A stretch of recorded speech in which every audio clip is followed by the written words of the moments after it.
Марине, ти правиш предаване за врата с ключ. Хората останаха без сграда. Няма покрив, няма вертикална. Когато преди няколко седмици се качи, нали полиция пак беше дошла? Когато ти дойде и бутах покрива.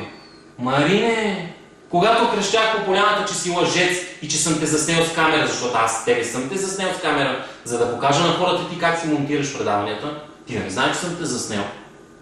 На проверката имаше моя камера, за да покажа какво нещо е, да знае обикновеният човек. Защото това предаване, където излъчваш разследване за тази сграда, за архитекта, за юриста, за хората в строителството, това е смешно. Те умират от смях.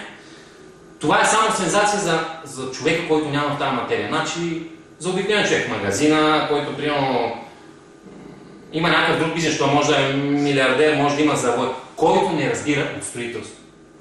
Измама САК 16, инвеститора не дава, узаконява се сграда с документи от общината. Какви са пълни глупости са това? Пълни глупости. Спри.